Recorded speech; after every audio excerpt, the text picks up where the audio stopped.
श्रीगुरुभ्यो नमः।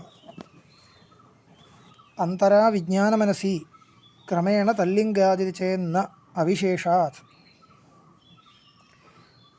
भूतानाम् उत्पत्तिप्रलयौ अनुलोमप्रतिलोमक्रमाभ्यां भवतः इत्युक्तम्। आत्मादिरुत्पत्तिः प्रलयान्तश्च इत्यप्युक्तम्।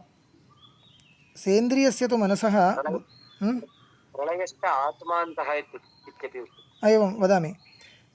एतावत्पर्यन्तेन ग्रन्थेन भूतानाम् उत्पत्तिप्रलयौ अनुलोमप्रतिलोमक्रमाभ्यां येन क्रमेण उत्पत्तिः तद्विपरीतक्रमेण प्रलयः इति एते विषयाः उक्ताः। आत्मादिरुत्पत्तिः प्रलयान्तश्च प्रलयश्च आत्मान्तः इत्यपि उक्तम्। आत्मान्तः प्रलयः, आत्मपर्यन्तमेव प्रलयः, आत्मनः प्रलयो नास्ति इति निरूपितम्। आत्मादिः उत्पत्तिः, आत्मादिः इत्यस्य अर्थः आत्मनः सकाशादिति। आत्मा आदिः यस्य, आदिः कारणम्। आत्मनः आकाशसम्भूतः इति श्रुतिरस्ति खलु, तत् स्मृत्वा लिख्यते तावदेव। आत्मा इति परमात्मा स्वीक्रियताम्। आत्मादिः उत्पत्तिः, आदिशब्दस्य कारणमित्यर्थः। आत्मा आदिः यस्याः उत्पत्तेः सा आत्मादिः। प्रलयान्तश्च प्रलयश्च आत्मान्तः, आत्मपर्यन्तमेव प्रलयः, आत्मनस्तु प्रलयो नास्ति।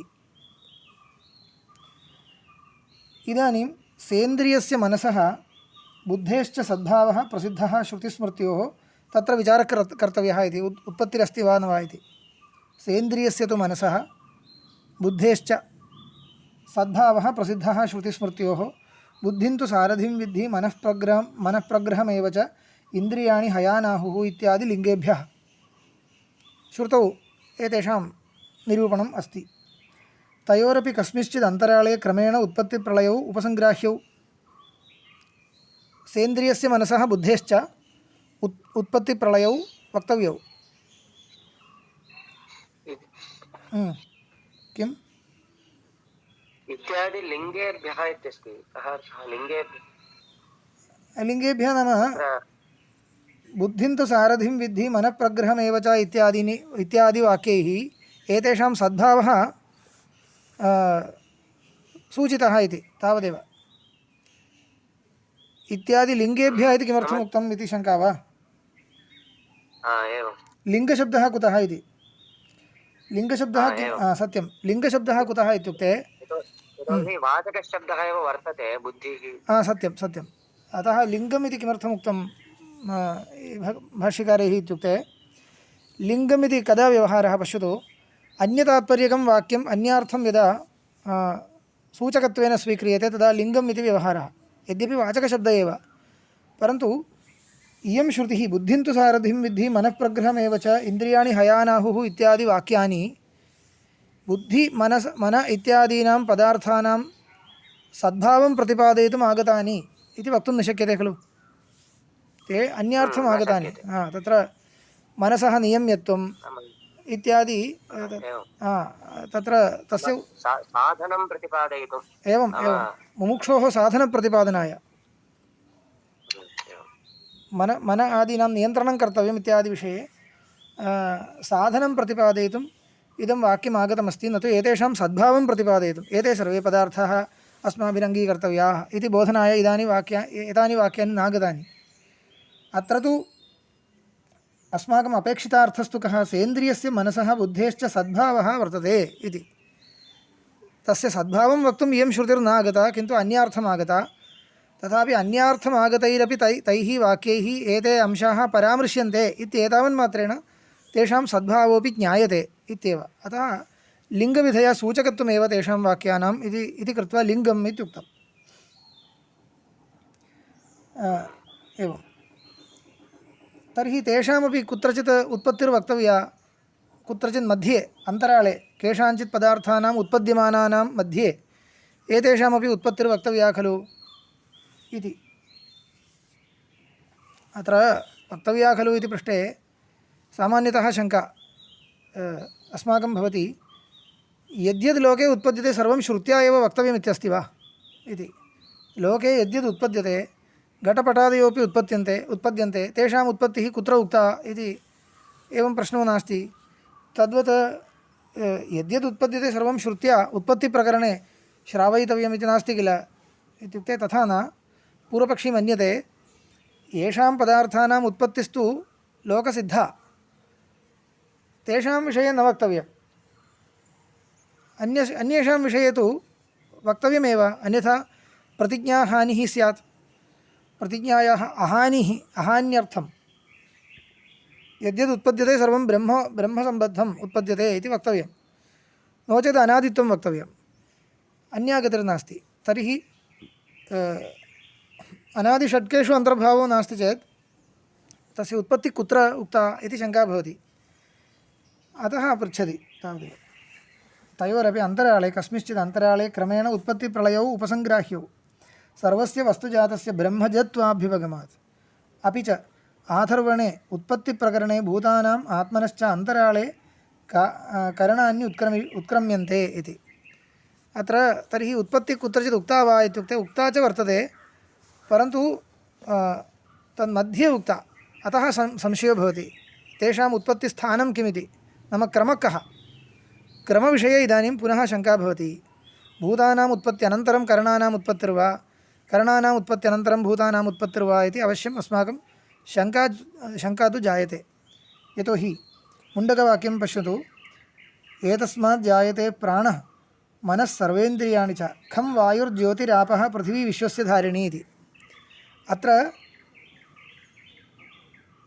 उत्पत्तिरेव उच्यते एतस्य भूतयोनेः सकाशात् प्राणो जायते इति प्रथमतः प्राणस्य सृष्टिरुक्ता मनः इति वर्तते सर्वेन्द्रियाणि च वर्तते तस्मात् सर्वेन्द्रियस्य सहितस्य मनसः प्राणस्य च प्रथमतः उत्पत्तिः अनन्तरं भूतानाम् उत्पत्तिः खं वायुर्ज्योतिरापः इति भूतानां पश्चात् श्रवणात् तेषां पश्चादेव उत्पत्तिर्वा इत्यपि संशयः भवितुमर्हति तस्मात् पूर्वोक्त उत्पत्तिप्रलयक्रमभङ्गप्रसङ्गः भूतानाम् इति चेत् भूतानां यः प्रथमतः उत्पत्तिरुक्ता तदिदानीं प्राथम्यं भज्यते किल इति चेत् न इति खण्डनं सूत्रस्य व्याख्यानं जातं पूर्वपक्षभागः व्याख्यातः अन्तरा विज्ञानमनसि क्रमेण तल्लिङ्गादिति चेन्न इति एतावत्पर्यन्तस्य व्याख्यानं जातं विज्ञानमनसि विज्ञानञ्च मनश्च विज्ञानशब्देन बुद्धिरुच्यते अत्र सूत्रे विज्ञानम् इति बुद्धिः इत्यर्थः मनश्च विज्ञानञ्च मनश्च विज्ञानमनसि क्रमेण तल्लिङ्गात् अन्तरा विज्ञानमनसि अन्तरा इत्युक्ते अन्तरालये मध्ये विज्ञानमनसोः अपि उत्पत्तिः वक्तव्या केनचित् क्रमेण अवश्यं वक्तव्या केन क्रमेण इत्युक्ते यदि किमपि नियामकं वक्तव्यं तर्हि मुण्डकोपनिषद्वाक्यं नियामकं स्वीकृत्य पूर्वमेव तेषाम् उत्पत्तिरस्तु इति चेन्न अविशेषात् इति इदानीं तस्य खण्डनं यदि तावत् भौतिकानि करणानि ततः भूतोत्पत्तिप्रलयाभ्यामेव येषाम् उत्पत्तिप्रलयो भवतः इति अत्र प्रथमतः सूत्रार्थं वदामि अविशेषादित्यस्ति अत्र भूतानां नाम करणानाम् उत्पत्तिर्वक्तव्या चेदपि इयं श्रुतिस्तु नियामिका न भवति इति इयं श्रुतिः नियामिका न भवति अत्र भूतानाम् उत्पत्तिर्वक्तव्या भूतानां न मन तत्र बुद्धिमनसोः भूतानाम् उत्पत्तिस्तु उक्ता एव बुद्धिमनसोः उत्पत्तिर्वक्तव्या चेदपि करणानाम् इति वक्तव्यं करणानां शरीरातिरिक्तानां करणानां शरीरस्य विषये सन्देहो नास्ति उत्पद्यते न वा इति शरीरातिरिक्तानां करणानाम् उत्पत्तिर्वक्तव्या चेदपि तत् कथं वक्तव्या भूतानाम् उत्पत्तेः पूर्वमिति वा एकः पक्षः सम्भवति भूतानाम् उत्पत्त्यनन्तरमिति वा पक्षः वक्तव्यः स्यात् उभयथा अपि या मुण्डकश्रुतिः भवता उदाहृता सा नियामिका न भवति अविशेषेण श्रवणात् केवलं श्रवणमात्रमेव अस्ति तत् निर्णायकं नास्ति इति उभयथापि पक्षद्वयेपि निर्णायकं नास्ति इति उच्यते यदि तावत् भौतिकानि करणानि ततो भूतोत्पत्तिप्रलयाभ्यामेव येषाम् उत्पत्तिप्रलयो भवतः इति न एतयोः क्रमान्तरं मृग्यं पश्यन्तु अत्र एतेषाम् उत्पत्तिर्वक्तव्या चेदपि अवश्यम् उत्पत्तिरस्ति परन्तु श्रुत्या क्वचित् तत् केनचित् क्रमेण तत् श्रावयितव्यम् इति नास्ति। तेषाम् उत्पत्तिरस्ति वक्तव्या चेदपि तेषाम् उत्पत्तिरस्ति चेदपि श्रुत्या उत्पत्तिश्रुतीनां मध्ये कुत्रचित् क्रमं संस्थाप्य एतन्मध्ये उत्पद्यते इति वक्तव्यमिति नास्ति इति। कुतो नास्ति इति चेत् भूतोत्पत्तिप्रलयाभ्यामेव येषाम् उत्पत्तिप्रलयो भवतः इति। यदि एतानि भौतिकानि भवन्ति तर्हि यथा घटपटादीनां उत्पत्तिर्विशिष्य न वक्तव्या, कुतः भौतिकत्वादेव। एवञ्च घटपटादीनाम् उत्पत्तिर्नोक्ता इत्यस्य कारणं लोके प्रत्यक्षसिद्धम् अतः नोक्तम् इति भवता कारणमुक्तं, सम्यगेव। तद्वदेव प्रत्यक्षसिद्धमित्येव न अनुमानसिद्धं चेदपि न वक्तव्यं खलु। येषाम् उत्पत्तिः अनुमानसिद्धा तेषामपि उत्पत्तिर्न वक्तव्या विशिष्य श्रुत्या। अत्र तु इन्द्रियाणां यदि भौतिकत्वम् अङ्गीक्रियते तर्हि तेषाम् उत्पत्तिः अनुमानसिद्धा। यतः भूतानामेव उत्पत्तिरस्ति चेत् भौतिकानाम् उत्पत्तिस्तु अस्ति एव इति ऊहितुं शक्यते अस्माभिः। अतः प्रत्यक्षसिद्धमित्येव अपेक्षिते इति नास्ति, अनुमानसिद्धं चेदपि पर्याप्तं। बुद्धिमनसोश्च भौतिकत्वम् अङ्गीक्रियते इति पक्षे भूतानाम् उत्पत्तिकथनेनैव तेषामपि उत्पत्तिः करणानामपि उत्पत्तिः उक्ता एव भवति इति कृत्वा पृथक् वक्तव्यता नास्ति। तदेव उच्यते। यदि तावत् भौतिकानि करणानि ततः भूतोत्पत्तिप्रलयाभ्यामेव येषाम् उत्पत्तिप्रलयो भवतः इति न एतयोः क्रमान्तरं मृग्यम्। क्रमान्तरं मृग्यं नाम विशिष्य कुत्रचित् उत्पत्ति निरूपणसन्दर्भे किञ्चित् क्रमं प्रकल्प्य अत्र तत् वक्तव्यमेव इति नास्ति। भवति च भौतिकत्वे लिङ्गं करणानाम् अन्नमयं हि सौम्यमनः आपोमयः प्राणः तेजोमयी वाक् इत्येवं जातीयकम् इति। अत्र विकारार्थे मयट् प्रत्ययः, अतः अन्नमयं हि सौम्यमनः। अन्नमयम् इत्यत्र अन्नप्रचुरत्वं विवक्षितम् इत्येव उक्तम्। अन्नेन पुष्टिं प्राप्नोति इति। यत्र अत्र उपादानोपादेय भावो नास्ति। उपादानोपादेय भावो नास्ति इत्युक्ते किम्, अन्नशब्देन पृथिव्याः ग्रहणेपि केवलम् अन्नमयत्वम् इति नास्ति। पञ्चभिर्भूतैः मनः निर्मितमित्येव। पृथिवीमात्रजन्यत्वं तु नेष्यते। अतः अन्नमयं नाम अन्नमेव उपादानमिति भ्रमः स्यात्, तन्न कर्तव्यमित्येव। विकारार्थे मयड् इत्यपि वक्तुं शक्यते, परन्तु अत्र भाष्यकारे किमुक्तम्, अन्नेन पुष्टिं प्राप्नोति इत्यभिप्रायेण अत्र अन्नमयत्वव्यवहारः। उपादानोपादेय भावे तात्पर्यं नास्ति इत्येव उक्तम्।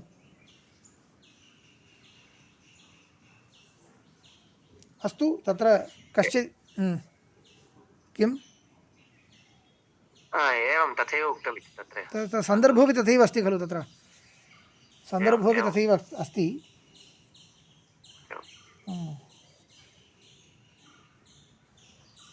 अत्र किञ्चित् पठामि। ब्रह्मविद्याभरणे किञ्चित् दृश्यते। अन्नमयं हि सौम्यमनः इति। ननु अत्र पूर्वपक्षं करोति। ननु अन्नम् अशितं त्रेधा विधीयते इत्युपक्रम्य यो अनिष्ठस्तन्मनः इति आपः पीतास्त्रेधा विधीयन्ते इति च उपक्रम्य यो अनिष्ठः स प्राणः इति तेजः अशितं त्रेधा विधीयते इति च उपक्रम्य यो अनिष्ठः स वाग् इति च उक्त्वा उपसंहृतम् अन्नमयं हि सौम्यमनः आपोमयः प्राणः तेजोमयी वाक् इति। सम्यक्। ततश्च अशितानाम् अन्नाप्तेजशब्दितघृतादीनां सूक्ष्माः परिणामाः मन आदयः इत्यर्थः प्रतीयते। सम्यक्। एवञ्च अशनात् प्रागेव मन आदीनां सद्भावो वर्णनीयः। मन आदिवियुक्तस्य अशनासम्भवात् प्राक्सिद्धानाञ्च मुख्यपरिणामत्वं न मुख्यपरिणामत्वं सम्भवति इति अन्नात् उपचितत्वमात्रेण तत्परिणामत्वोक्तिः इति इयं। तथा च कथम् अनेन वाक्येन भौतिकत्वं सिद्ध्येत् इति। समीचीनः प्रश्नः। अयमेव अस्माभिः पृष्ठ एव प्रश्नः उत्थापितः। पूर्वमेव मनः अस्ति, एवञ्च उत्पत्तिकारणमिति तु न भवति, परिणामे कारणमिति स्यात्। तत्र विशिष्य परिणामविशेषः बुद्धेः ज्ञानात्मना परिणामः अपेक्षते चेत् तत्र अन्नादीनाम् अशनम् अपेक्षते इत्येव लभ्यते। यतः तेन अन्नं यदा न अशितं तदा सर्वं विस्मृतम् इति जातं श्वेतकेतुना। उपादानं न भवति, निमित्तं भवति। निमित्तमित्यपि न, तत्र परिणामे निमित्तमिति। तत्र मूल तदेव परिणामे निमित्तं मूलरूपस्य उत्पत्तौ उपादानकारणमिति न भवति मध्ये इदानीम् अत एव मया स्पष्टतया उक्तं बुद्ध्याकारेण यः परिणामः ज्ञानाकारेण परिणामः अपेक्षते खलु तदा एव तत्र अधीतः वेदः तदा एव वक्तुं शक्यते तन्नोच्यते तेन यदा अन्नं न भुक्तं तदानीं बुद्धिवृत्तिर्न जायते इति तत्र कथायां वर्तते तेन किं जायते बुद्ध्याकारेण परिणामविशेषः यः सम्पादनीयः तदर्थम् एतेषाम् अपेक्षा वर्तते इत्येव लभ्यते तत् मूल उपादानम् इति न लभ्यते किल इति प्रश्नः सत्यं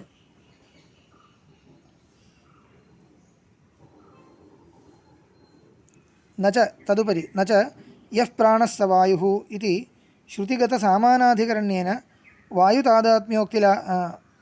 तादात्म्योपलम्भाच्च कार्यस्य सतः प्राणस्य वायुविकारत्वं तावदास्थेयं तथा च तस्य अम्मयत्वं तदाप्यायितत्वरूपमेव उपगम्यते पश्यन्तु यः प्राणः स वायुः इति श्रुतिगतसामानाधिकरण्यम् अन्यत्र श्रुतौ सामानाधिकरणेन प्रयोगः अस्ति यः प्राणः स वायुः इति तेन तादात्म्यं लभ्यते तादात्म्यं च कार्यकारणभावप्रयुक्तम् इति च वक्तव्यं भवति तर्हि प्राणस्य वायुवात्मकत्वमेव वक्तव्यम् इति स्थिते आपोमयः प्राणः इत्यत्रापि क्लेश एव आपोमयः प्राणः इत्यत्र किं प्राणः जल उपादानको भवति वा न भवति वायुरेव तस्य मूलम् इत्येव वक्तव्यं यतः यः प्राणः स वायुः इति सामानाधिकरणेन प्रयोगश्च अस्ति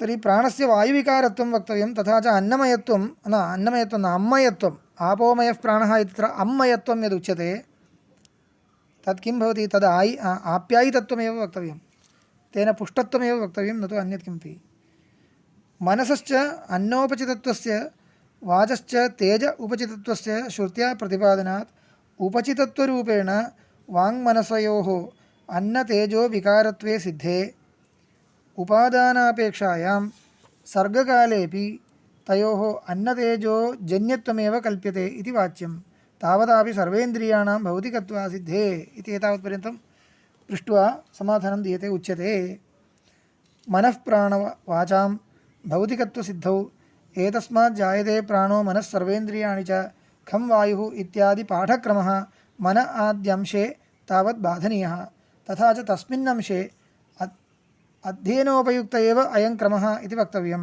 न तु तदनुसारेण उत्पत्तिक्रमव्यवस्थापि तथा च अवैरूप्याय सर्वांशेऽप्ययम् उत्पत्तिक्रमनियामको न भविष्यति इत्येव उपेयं खादीनां तु न एतत्पाठानुसारेण क्रमोत्पत्तिरभ्युपगम्यते अपि तु तैत्तिरीयादिषु पूर्वपूर्वभूतस्य उत्तरोत्तरकारणत्वप्रतिपादनानुसारेण किञ्च बाह्यान्तःकरणानां कार्यतायां स्थितायां कारणापेक्षायां मन आदिषु भौतिकत्वाम्नानं स्थालीपुलाकन्यायेन सर्वेषां भौतिकत्वे लिङ्गं भविष्यति इति किमुक्तं समाधानम् इत्युक्ते एतावदेव तत्र भाष्यकारैः एतस्य छान्दोग्यवाक्यस्य उद्धरणं किमर्थं कृतम् इत्युक्ते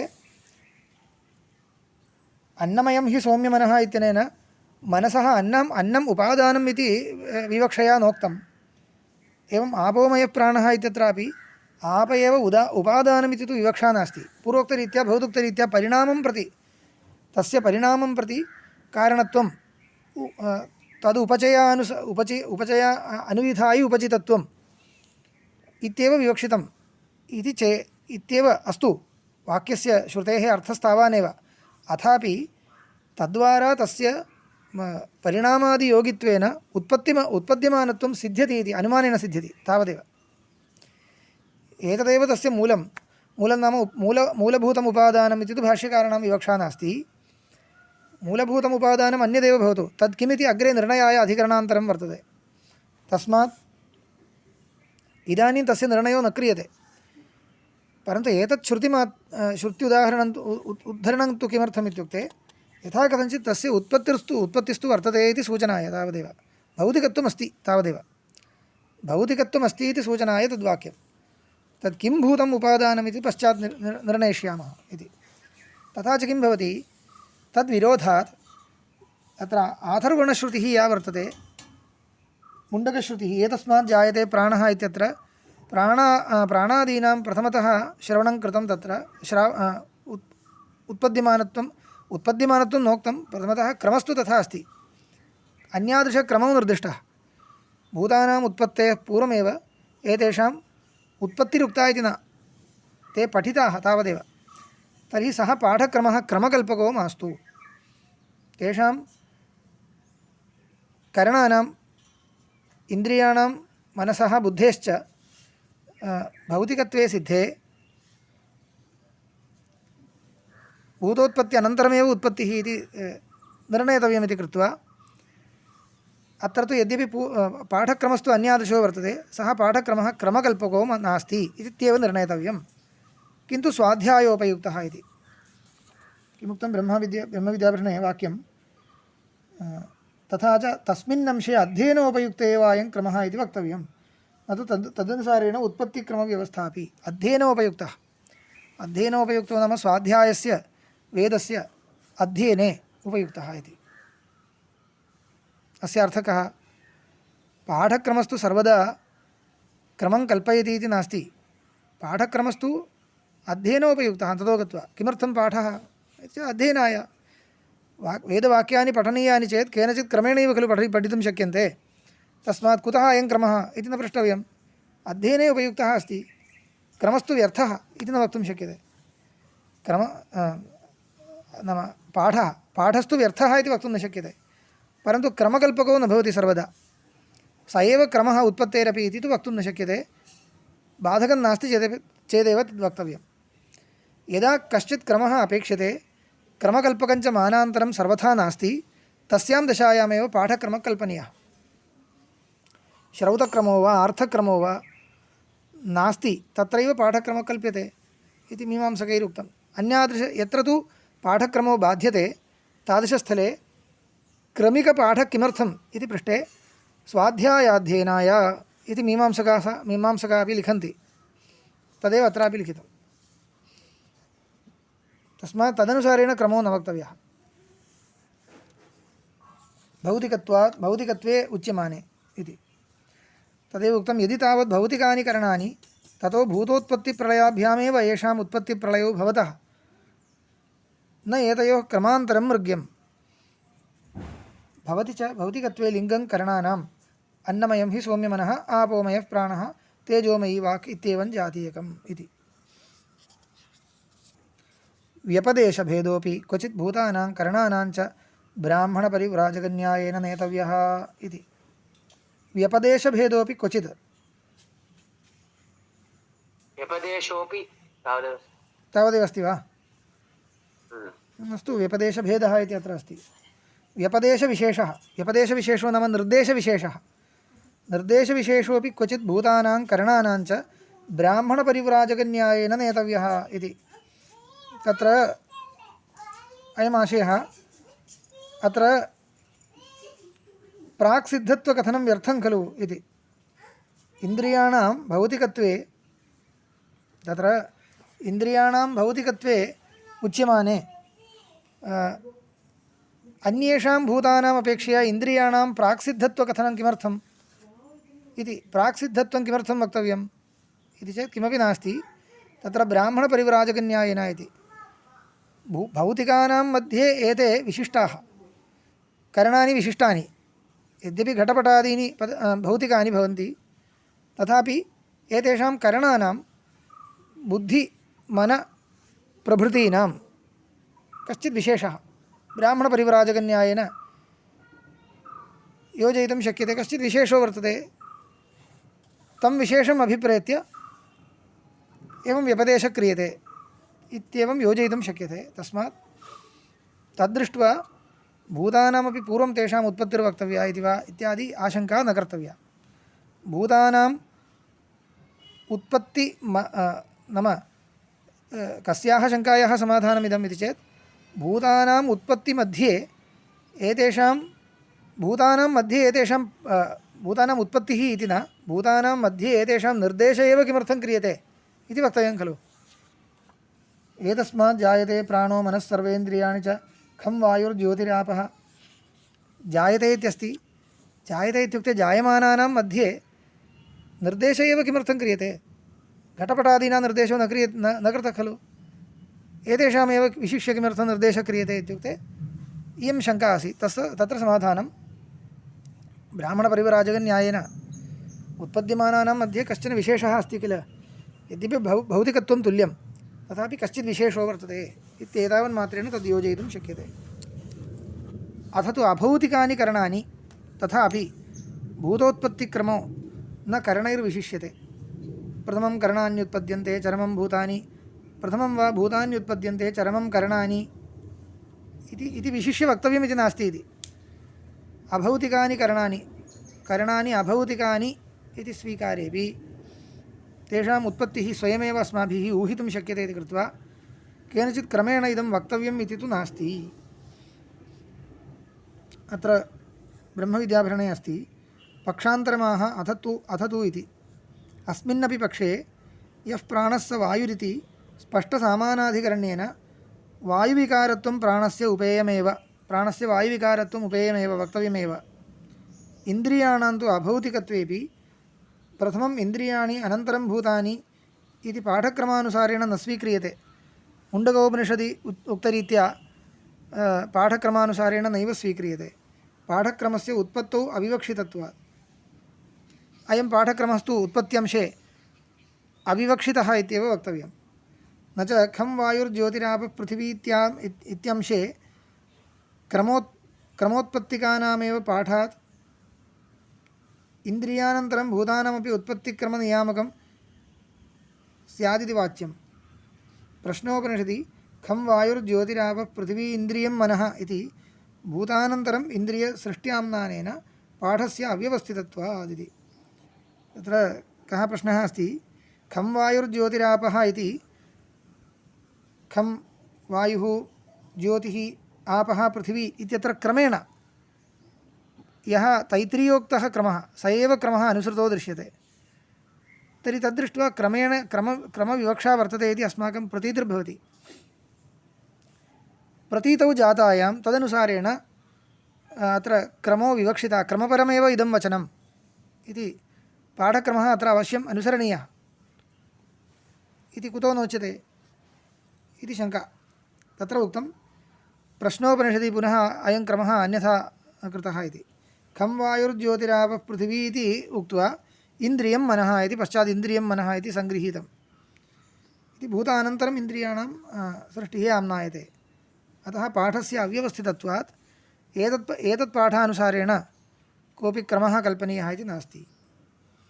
आथर्वणे तु समाम्नायक्रममात्रं करणानां भूतानां च न च तत्र उत्पत्तिक्रमः उच्यते इति। समाम्नायक्रममात्रम् इत्युक्ते केनचित् क्रमेण समाम्नातः तावन्मात्रं, न तु उत्पत्तिक्रमे तत्र विवक्षा वर्तते इति। समाम्नायक्रममात्रं। तर्हि इदानीं श्रुत्योः क्रमविषये विरोधः वर्तते। तर्हि केन क्रमेण स्वीकर्तव्यम् इत्यत्र श्रुतिद्वयमपि न प्रमाणमिति वा? एवम् एतत् वाक्यद्वयं दृष्ट्वा किमपि अस्माभिः कल्पयितुं न शक्यते। नाम प्रश्नोपनिषद्वाक्यमपि न प्रमाणं, मुण्डकोपनिषद्वाक्यमपि न प्रमाणम्। एवं तदंशे न प्रमाणं, क्रमांशे एवं क्रमांशे न प्रमाणं। क्रमस्तु अन्यत्र निर्णीतः यः क्रमः तदनुसारेण योजनीयः इत्येव। तदविरोधी यः अंशः सः स्वीक्रियते इत्येव। आथर्वणे तु समाम्नायक्रममात्रं करणानां भूतानां च। समाम्नायक्रममात्रं नाम क्रमिकसमाम्नायमात्रम् इत्यर्थः, न तत्र उत्पत्तिक्रमः उच्यते। तथा अन्यत्रापि पृथगेव भूतक्रमात् करणक्रमः आम्नायते। प्रजापतिर्वा इदमग्र आसीत् स आत्मानमैक्षत स मनोसृजत तन्मन आसीत् तदात्मानमैक्षत तद्वाचमसृजत इत्यादिनः। अत्रापि अन्यादृशरीत्या अस्ति। पश्यतु, प्रजापतिर्वा इदमग्र आसीत् स आत्मानमैक्षत स्वात्मविषये एव अभिध्यानं कृतवान् स मनः असृजत इत्यस्ति। इदानीं किं क्रियते पुनः अन्यत्र मनः असृजत इति प्रथमतः तन्मन एव आसीत् तद् आत्मानम् ऐक्षत तद् वाचम् असृजत इत्यादिना येन केनापि क्रमेण उच्यते। तर्हि एतत् सर्वं दृष्ट्वा पाठक्रमस्य यदि क्रमकल्पकत्वं स्यात् तर्हि कुत्रत्यः पाठः अनुसरणीयः? अनेकासु शाखासु अनेकथा पाठो वर्तते इति कृत्वा एतत् सर्वं दृष्ट्वा अनयोः क्रमः कल्पयितुं न शक्यते इति एतावन्मात्रम् अस्मिन् अधिकरणे निर्णीतम्। अन्यत् सर्वम् अधिकरणान्तरे भविष्यति।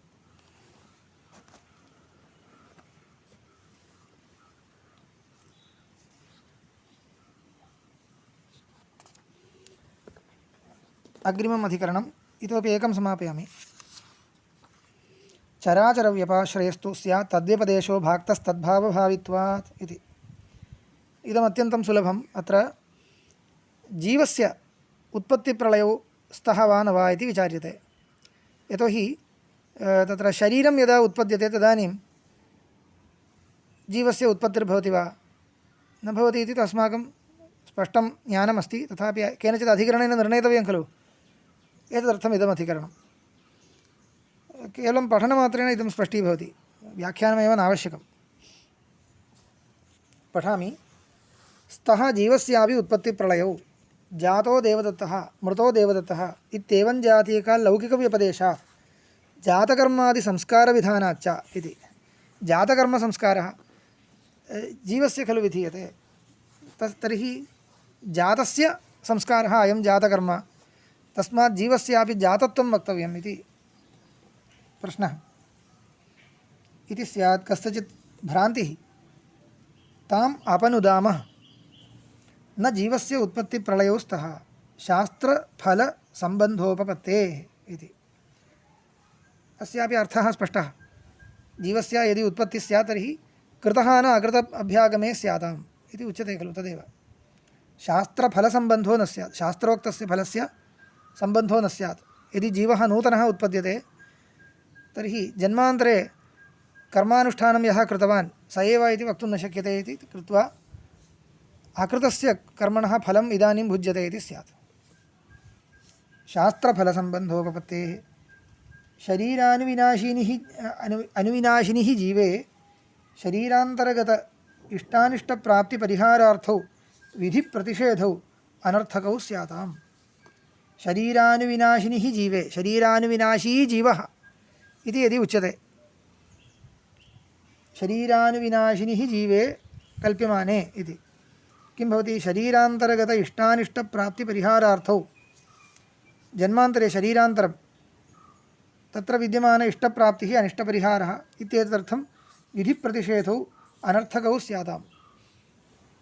जन्मान्तरे अनेन प्रतिषेधस्य विधेश्च आदरणं किमर्थं कृतं? सर्वं व्यर्थं स्यात्। श्रूयते च जीवापेतं वावकिलेदं म्रियते न जीवो म्रियते इति। अतः जीवस्य मरणं नास्ति इत्येव स्पष्टं छान्दोग्ये उक्तं। जीवापेतं किलेदं म्रियते, जीवापेतं जीवं विहाय तावत्पर्यन्तमेव म्रियते, न तु जीवो म्रियते। जीवापेतं वावकिलेदं म्रियते न जीवो म्रियते इति।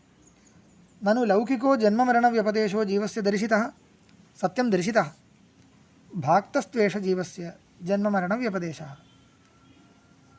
किमाश्रयः पुनः अयं मुख्यः यदपेक्षया भाक्तः इति? इत्युक्ते क्वचित् मुख्यः इति वक्तव्यं, क्वचित् मुख्यस्य खलु अन्यत्र भाक्तत्वं। सिंहो माणवकः इति तु माणवके सिंहशब्दो भाक्तश्चेत् सिंहशब्दः कुत्र मुख्यः इति वक्तव्यं। तद्वत् जातत्वमृतत्वादिव्यपदेशः जीवे भाक्तः कुत्र तर्हि मुख्यः इति शङ्कायाम् उच्यते चराचरव्यपाश्रयः इति सूत्रं। सूत्रस्य योजनं चराचरव्यपाश्रयस्तु स्यात् तद्व्यपदेशो भाक्तः तद्भावभावित्वात् इति सूत्रं। तद्व्यपदेशो भाक्तः, जीवः जायते म्रियते इत्याकारकव्यपदेशः लोके भाक्त एव, मुख्यो नास्ति। कुतः? चराचरव्यपाश्रयः, चराचरव्यपाश्रयत्वादिति। चरम् अचरम् इति शब्दाभ्यां शरीरं स्वीक्रियते। चरम् इति अस्माकं चरशरीरम्, अचरम् इति वृक्षादीनां शरीरम्। एवञ्च चराचरात्मकशरीरद्वयं वर्तते। तादृशशरीरद्वयस्य उत्पत्तिम् अनुसृत्य एवं विनाशञ्च अनुसृत्य आत्मा जायते म्रियते इति लोके व्यवहारो भवति। तदपि कथं ज्ञायते इत्यपेक्षायां तत्र समाधानम् उच्यते तद्भावभावित्वादिति। भाष्यकारः अर्थं वदिष्यति।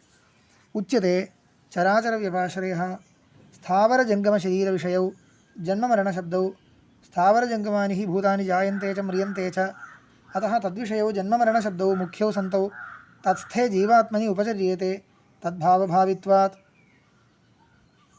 शरीरप्रादुर्भावतिरोभावयोर्हि सतोः जन्ममरणशब्दौ भवतः न असतोः न हि शरीरसम्बन्धात् अन्यत्र जीवो जातो मृतो वा केनचित् लक्ष्यते स वा अयं पुरुषो जायमानः शरीरमभिसम्बध्यमानः स उत्क्रामन् म्रियमाणः इति च शरीरसंयोगवियोगनिमित्तावेव जन्ममरणशब्दौ दर्शयति।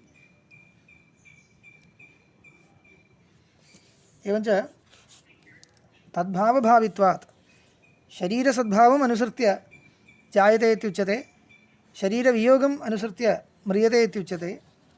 तस्मात् इदं शरीरानुसारी एव अयं व्यवहारः इति स्पष्टं भवति।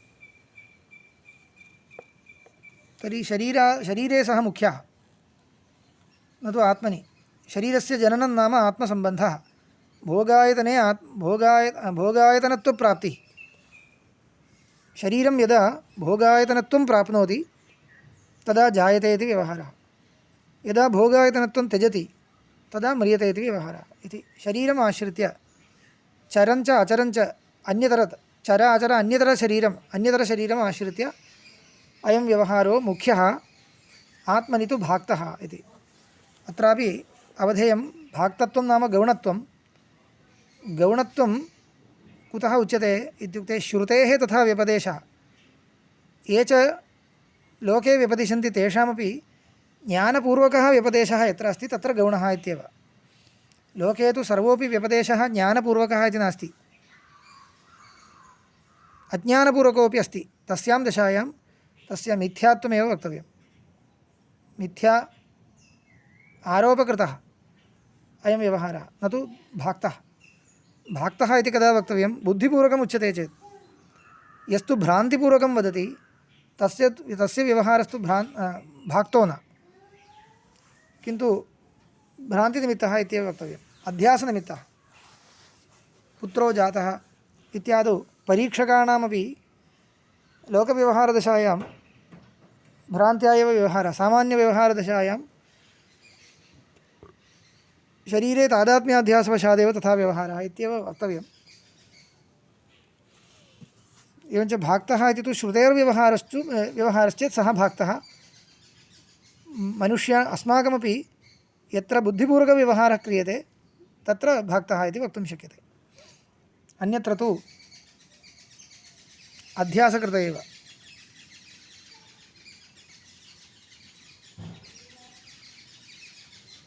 जातकर्मादिविधानमपि देहप्रादुर्भाव अपेक्षमेव द्रष्टव्यम्।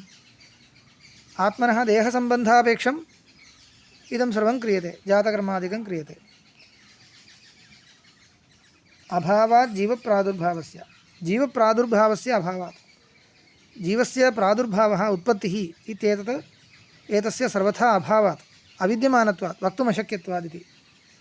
जीवस्य परस्मादात्मनः उत्पत्तिः वेदादीनामिव अस्ति नास्ति वा इत्येतत् उत्तरेण सूत्रेण वक्ष्यति।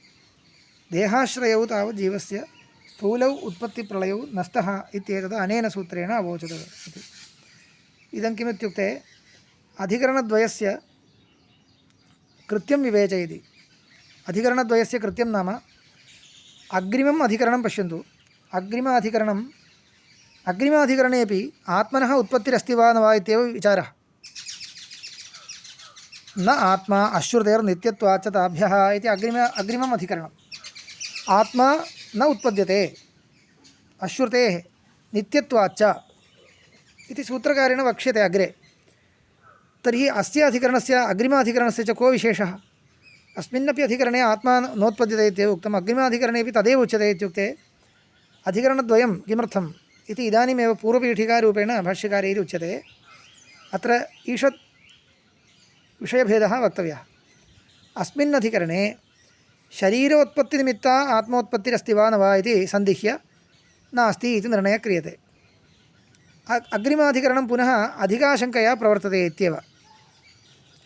का अधिकाशङ्का इति चेत् यद्यपि शरीरोत्पत्त्या आत्मनः उत्पत्तिः, शरीरस्य मरणेन आत्मनः मरणं विनाशः इत्येतत्तु नाङ्गीकर्तुं शक्यते, नाङ्गीक्रियतां, तथापि कल्पादौ उत्पत्तिः अस्ति वा न वा इति शङ्का भवत्येव। आकाशादीनाम् आत्मनः आकाशसम्भूतः इत्यादौ इत्यादिरूपेण यथा आत्मादीनाम् उत्पत्तिरुक्ता, तद्वद् आत्मनः कल्पादौ सृष्टिः कुतो न स्यात्? कल्पादौ सृष्टिः स्यादेव खलु। यदि स्यात् तर्हि तेषाम् आत्मनः भौतिकत्वं वा अभौतिकत्वं वा इत्यादिकं सर्वं चिन्तनीयम् इति चेत् तदपि न भवति।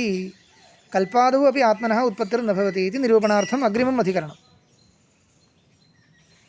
इति द्वयोरधिकरणयोः विषयभेदः इदानीं भाष्यकारैः उच्यते। जीवस्य परस्माद् आत्मनः उत्पत्तिः वियदादीनामिव अस्ति वा न वा इत्येतद् उत्तरेण वक्ष्यति इति। वियदादीनां यथा परस्माद् आत्मनः सकाशात् उत्पत्तिरुक्ता, तद्वत् आत्मनः उत्पत्तिरस्ति वा न वा इति अग्रिमे अधिकरणे चिन्त्यते। देहाश्रयौ तावत् जीवस्य स्थूलौ उत्पत्तिप्रलयौ, स्थूलौ इदानीमेव परिदृश्यमानौ उत्पत्तिप्रलयौ भवतः वा न वा इत्येतत् न स्तः, न भवितुमर्हति इत्येतत् इदानीम् अनेन सूत्रेण न भवितुमर्हति इति न भवितुमर्हतः इत्येतत् अनेन सूत्रेण अवोचत् इति अत्र समापयामि।